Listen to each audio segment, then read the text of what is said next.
할렐루야. 오늘도 성령 하나님께서 이 자리에 또 예배를 드리는 처소마다 함께 하시는 줄 믿습니다. 우리 성령의 임재를 확신하면서 성령 안에서 앞뒤 좌우로 사랑하고 축복합니다. 우리 한번 사랑하고 축복합니다. 사랑하고 축복합니다. 영상으로 우리 3부 예배 드리는 지체들도 주 안에서 사랑하고 축복합니다.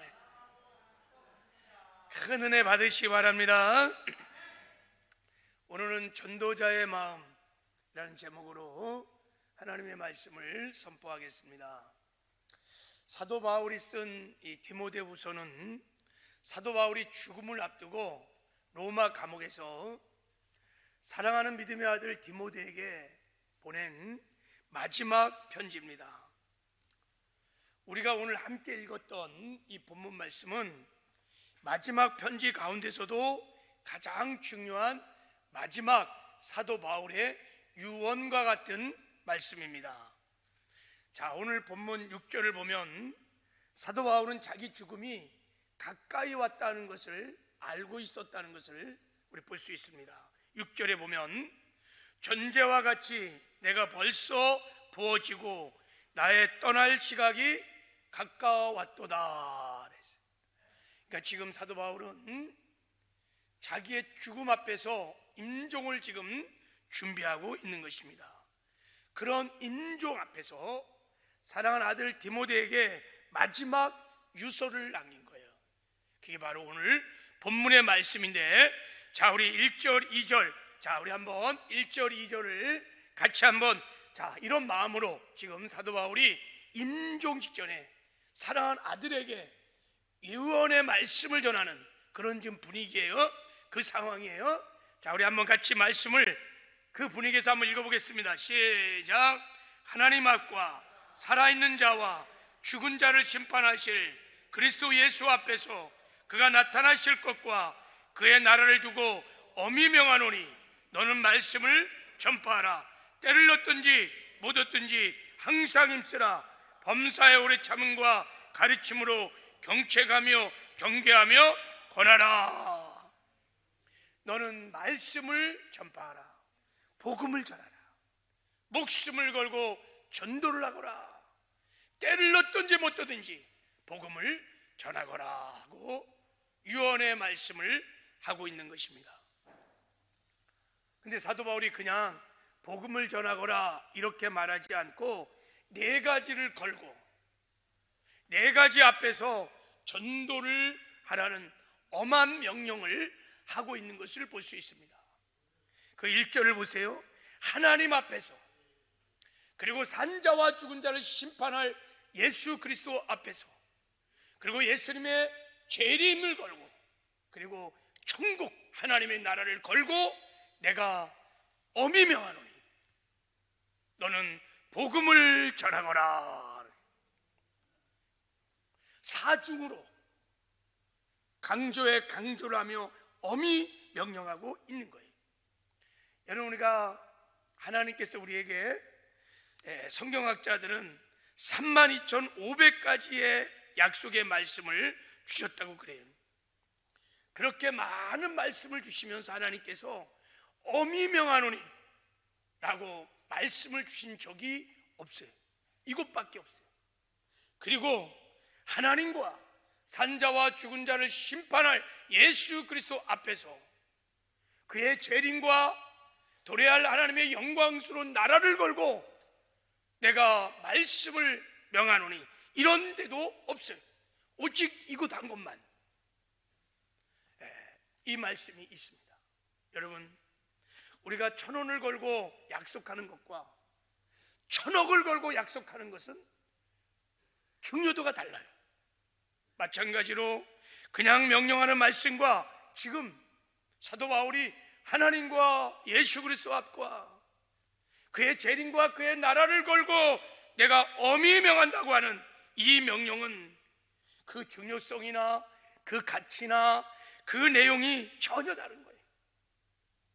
복음을 전한다는 것이 얼마나 중요하면 이렇게 죽음의 그 임박한 임종 앞에서 이렇게 복음을 전하라고 말씀을 하실까? 여러분, 복음을 전하여 영혼을 살리는 전도 명령은 이 세상에서 가장 중요한 명령이요, 가장 가치 있는 명령이요, 교회가 최우선적으로 수행해야 할 지상 명령, 왕의 명령인 것입니다. 그래서 전도를 어명이라 그러는 거예요. 어명, 왕의 명령. 옛날에는요, 어명이요 그러면요 사약도 먹어요. 사약도. 어미한 명령인 것이요. 우리는 사도 바울의 마지막 유언의 말씀을 통해서 복음을 전파하는 것이 얼마나 소중한 것인지를, 얼마나 중요한 것인지를 깨달으면서 왜 우리가 전도를 해야 하는지, 그리고 어떤 마음으로 전도를 해야 하는지, 전도자가 가질 마음이 무엇인지를 우리는 선명하게 이 마지막 유언의 말씀을 통해서 우리는 알 수 있습니다. 왜냐하면요, 지금 사도 바울이 이 네 가지를 걸고 전도 명령을 하는 것은 그냥 하는 말이 아니에요. 사도 바울은 평생 전도자의 삶을 살았습니다. 목숨을 걸고 생명을 걸고 전도를 했습니다. 사도행전 20장 24절에 보면 내가 달려갈 길과 주에게 받은 사명 곧 하나님의 은혜의 복음을 증거하는 일을 마치려 하면은 나의 생명조차 조금도 귀한 것으로 여기지 아니하노라 그랬어요. 그리고 내가 복음을 전할지라도 자랑할 것이 없으면 내가 부득불할 일임이라 그랬어요. 내가 전도를 하는 것은 내가 하지 않을 수 없는 마땅히 할 부득불 일이라 하면서 평생 복음을 전하는데 전도자의 삶을 살았어요. 왜 이토록 전도에 힘을 썼을까? 왜 그렇게 생명을 걸고 이 피 묻은 십자가의 복음을 증거했을까? 그 이유가요, 오늘 사도 바울이 임종을 앞두고 사랑하는 아들 디모데에게 한 말들, 하나님 앞과 살아있는 자와 죽은 자를 심판하실 그리스도 예수 앞에서 그가 나타나실 것과 그의 나라를 두고 엄히 명하노니 복음을 전하고라 하는 이 유언의 말씀 안에 담겨져 있어요. 사도 바울이 복음을 부득불 전할 수밖에 없었던 그 이유, 그 마음이 이 유언의 말씀에 담겨져 있습니다.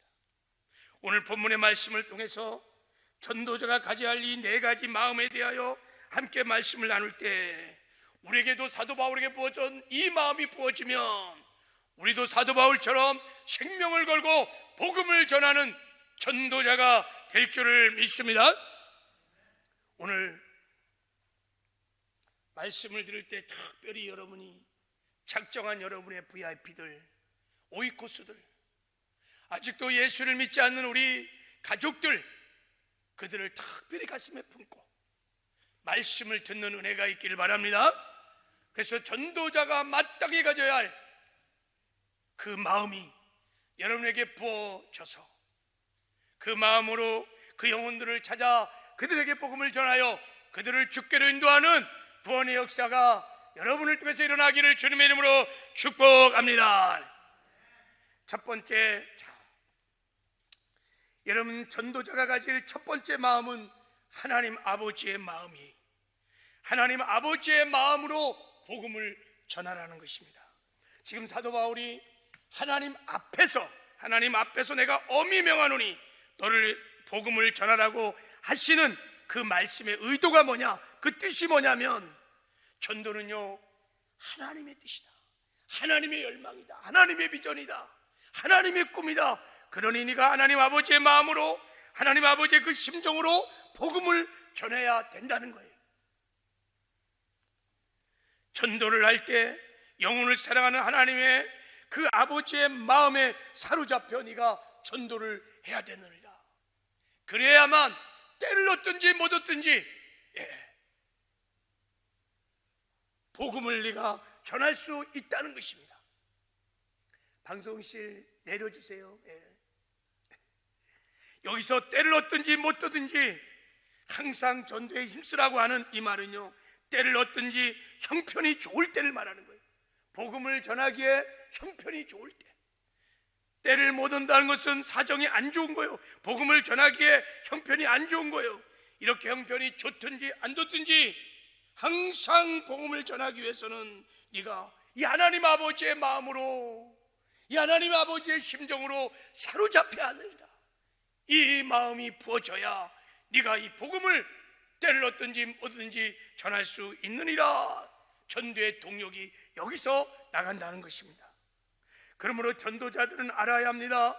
하나님 아버지의 마음이 무엇인지, 하나님의 뜻이 무엇인지, 하나님의 심장이 무엇인지를 알아야 돼요. 여러분, 하나님의 뜻이 무엇입니까? 자, 디모데전서 2장 4절, 베드로 3장 9절에 보면 하나님의 마음이 나와 있습니다. 여러분, 하나님은요, 택한 백성들이 아무도 멸망치 않고 다 회개하고 구원받는 것을 원하십니다. 이게 하나님의 뜻이요, 하나님의 열망이요, 하나님의 마음인 것입니다. 어느 정도 하나님이 바라시고 열망하시고 원하시느냐?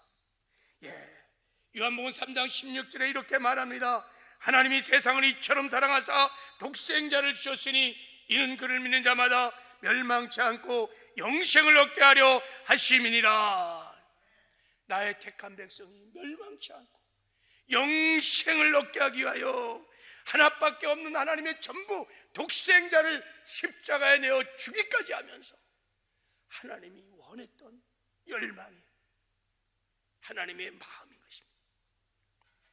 아무도 멸망치 않고 영생을 얻게 하시려고 그 독생 성자 예수 그리스도를 십자가에 못 박아 죽였다는 거예요. 여러분, 이런 하나님의 마음이, 하나님의 심정이 이해가 됩니까? 우리가 이 세상에서 내 사랑하는 자식을 죽여서라도 정말 가지고 싶은 것, 정말 하고 싶은 것이 여러분 있을까요? 난 내 자식을 죽여서라도 이 일은 꼭 한번 해보고 싶어. 그런 게 있을까요? 없을 거예요. 근데 하나님은 있었어요. 하나님이 있었어요. 저와 여러분을 죄악 가운데 구원하기 위하여, 멸망치 않고 영생을 주기 위하여 독생자를 십자가에 죽이셨어요. 당신의 택한 백성들을 구원하기 위하여 독생 성자 예수 그리스도를 십자가에 죽이셨어요. 그래서 이사야 53장에 보면은 우리가 다 양 같아서 그릇 행하여 각기 제 길로 갔거늘 여호와께서는 우리의 모든 죄악을 그에게 담당시키셨도다. 그래서 저와 여러분의 모든 죄를 당신의 외아들 예수에게 다 담당시켰다. 왜요? 왜 그랬을까요? 우리의 죄를 속하여 주기 위하여, 우리를 죄에서 구원하기 위하여 그 아들을 화목제물로, 속죄제물로 삼으셨다는 것입니다. 죄악으로 죽어가는 영혼들을 구원하는 것이 하나님의 이 같은 여러분 간절한 소원이요, 열망이요, 하나님의 마음인 거예요. 이런 하나님의 마음을 알아야 때를 얻든지 못 얻든지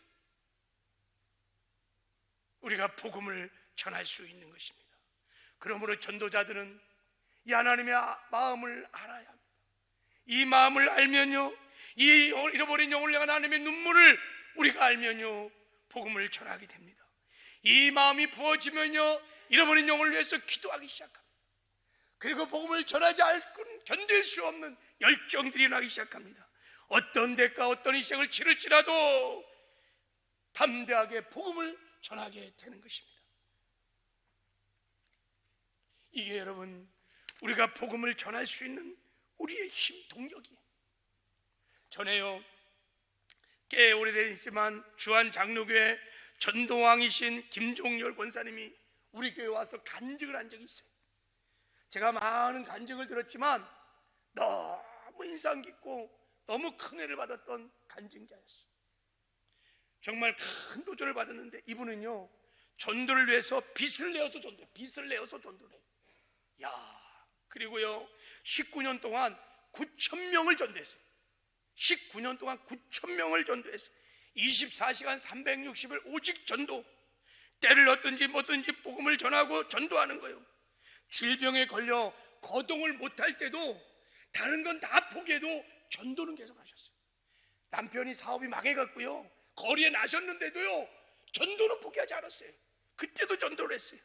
전 어느 날은 전철역에서요 젊은 청년에게 복음을 전하다가 이 청년이 화가 나니까 이 권사님을 때린 거예요. 그래갖고 전철역 그 앞에서 기절을 해버린 거예요. 근데 다음날 그 자리에 똑같이 나와서 전도를 하셨어요. 도대체 그 열정이 그 열심이 어디서 나오는가? 그분이 전도 과정을 하면서 첫 일성이 뭐였냐면, 저는요 날마다 영혼을 불쌍히 여기는 마음을 구합니다. 새벽마다 하나님께 나가서 날마다 영혼을 사랑하는 마음을 구한다는 거예요. 이 마음이 막 넘치면, 이 마음이 막 부어지면 여러분 전하지 않고는 견딜 수 없다는 거예요. 내가 나가지 않고는 견딜 수 없다는 거예요. 남편이 사업이 망하고 내가 질병이 걸려서 고동이 불편해도 이 전도만큼은 포기할 수 없었다는 거예요. 그래서 19년 동안 9,000명의 영혼을 하나님께로 인도한 거예요. 여러분, 이게 누구의 마음일까요? 이 김종렬 권사님의 마음이 아니에요. 하나님의 아들 예수 그리스도를 십자가에 내어주기까지 그렇게 사랑하는 하나님 아버지의 마음이 부어지니까 때를 얻든지 못 얻든지 복음을 전할 수 있는 거예요. 요즘은 여러분 사람도 변하고 교회도 변하고 세상도 많이 변했습니다. 그래서 다 전도가 어렵다, 잘 안 된다, 지금은 전도할 때가 아니다고 그럽니다. 지금 무슨 전도 설교를 해? 너무 부담스러워. 살기도 지치고 고난데 전도 안 된다고 말합니다. 그러나 우리가 정말 전도를 어려워하는 진짜 이유는 이것 때문일까? 아니, 영혼을 사랑하는 하나님 아버지의 마음, 영혼을 향해서 부르짖게 기도했던 그 눈물의 기도가, 그 사랑과 열정이 점점 어느 순간에 다 식어졌기 때문에 우리가 전도를 못하는 거예요. 여러분, 전도는요 십자가에 피 묻은 복음을 전하는 거예요. 복음은 사랑이에요. 당신의 아들을 예수 그리스도로 십자가에 못 박는 사랑이거든요. 그래서요 전도는요 사랑을 통해서 전해지는 거예요. 사랑의 눈물, 사랑의 수고를 통해서 이 복음이 전해지기 때문에 여러분, 영혼을 사랑하는 아버지의 마음이 부어지기만 하면 우리도 사도 바울처럼 목숨을 걸고, 김종렬 권사님처럼 목숨을 걸고 전도를 할 수 있는 줄 믿습니다. 그래서 우리는 이 마음을 구해야 돼요. 사도 바울이 임종을 앞두고 사랑하는 디모데에게 한 말이 그거예요. 이 하나님 아버지의 마음으로 너는 때를 얻든지 못 얻든지 복음을 전하거라. 여러분, 이 세상에서 이 하나님 아버지의 마음을 가장 잘 알았던 분이 누굴까요? 예수님이십니다. 예수님은 하나님 마음의 중심에 있었던, 창세전부터 당신의 택한 백성을 구원코자 했던 하나님의 마음을 잘 아셨어요. 그래서 이 땅에 육신의 몸을 꼬셔가고 전도에 열심을 내셨습니다. 여러분, 마가복음 9장에 보면요 예수님께서 먼 도시와 마을을 찾아다니면서 죽어간 사람들에게 복음을 전했습니다. 새벽 미명에 일어나서 기도하시고 하루 종일 복음을 전하면서 많은 영혼을 주께로 인도하셨어요. 왜 그랬을까요? 그 36절 이렇게 말하죠. 물을 보시고 불쌍히 여기시니 이는 그들이 목자 없는 양과 같이 고생하며 기진합니다. 영혼을 향한 그 긍휼한 마음, 불쌍히 여기는 마음이 막 물을 듯 막 일어나니까, 여러분, 이 영혼을 불쌍히 여기는 마음이 누구의 마음입니까? 하나님 아버지의 마음입니다.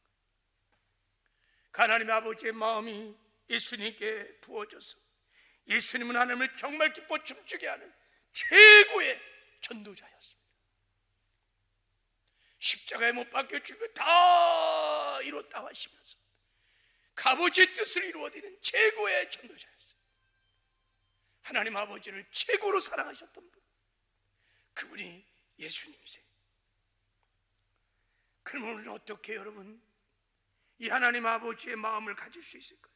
영혼을 사랑하는 마음을 우리는 어떻게 가질 수 있을까요? 주님이 말씀하셨어요. 기도하라고 말씀하셨어요.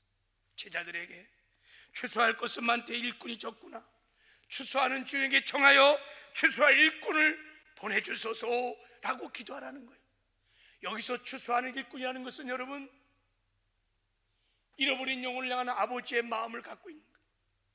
당신의 아들을 십자가에 못 박을 수밖에 없었던, 내 택한 백성을 구원하기 위해서는 당신의 아들을 십자가에 대어줄 수밖에 없었던 그 아버지의 마음을 갖고 있는 자들, 추수의 일꾼이라고 하는 거예요.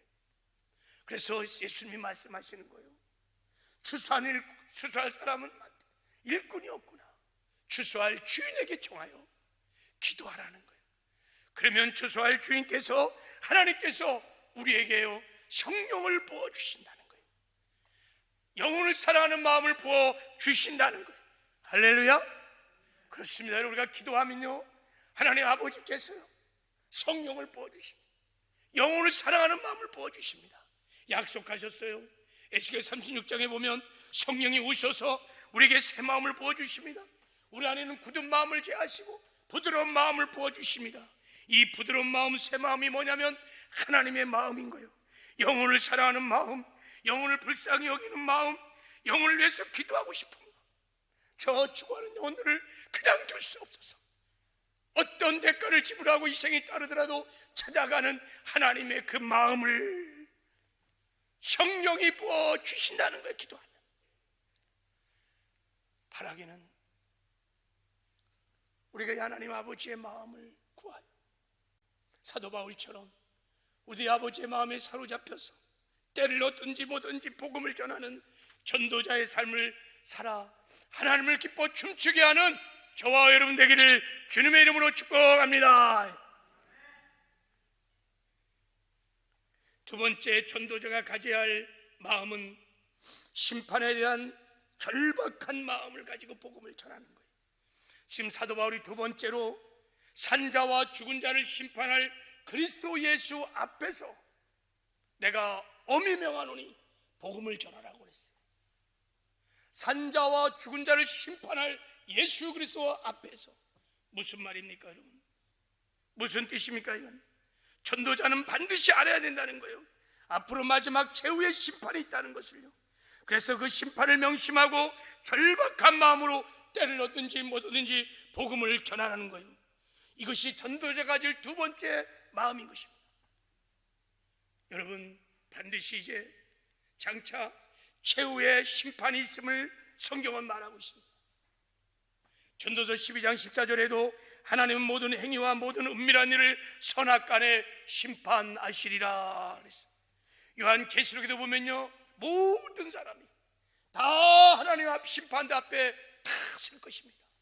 그리고 그 하나님 앞에 심판대 섰을 때 어떻게 심판을 받냐면 각 사람이 자기 행위대로 심판을 받고, 마지막 최후의 심판은 우리의 행위를 심판하는 행위 심판인 것입니다. 그래서 그 심판대 앞에 서면 다 드러날 것입니다. 온갖 악하고 추하고 음란한 죄악들이 다 드러날 것입니다. 감출 수 없을 것입니다. 그래서 죄로 인하여 심판을 받고 그 죄로 인하여 형벌을 받게 된다는 것이 마지막 심판인 거예요. 이 마지막 심판 때 죄로 인해서 받는 형벌이 무엇이냐? 자, 마가복음 16장 15절 16절에 예수님이 직접 이렇게 말씀하셨어요. 자, 우리 같이 한번 읽어보겠습니다. 시작. 또 이르시되 너희는 온천에 다니며 만민에게 복음을 전파하라. 믿고 세례를 받는 사람들은 구원을 얻을 것이요 믿지 않는 사람은 정죄를 받으리라. 믿는 사람은 구원을 받아 천국 가지만 믿지 않는 사람은 정죄를 받는다는 거예요. 그러니까 예수를 안 믿는 것으로 끝나는 게 아니라는 거예요. 나 예수 안 믿어, 괜찮아, 그거로 끝나는 것이 아니라 정죄를 받는다. 안 믿는 거에 대한 정죄를 받는, 이게 무슨 말입니까? 반드시 죄로 인하여 그 예수를 믿지 않는 것으로 인하여 그 죄로 인하여 심판을 받는다는 뜻이에요. 그 죄가 무슨 죄입니까? 요한복음 16장에 나오는 예수를 믿지 않는 죄, 하나님을 가장 아프게 하는 죄, 이 죄에 대한 심판을 반드시 받는다는 거예요. 여러분, 예수를 믿지 않는 죄의 형벌이 무엇입니까? 누구든지 생명책에 기록되지 못한 자는 불못에 던져지리라. 불못, 지옥인 거예요.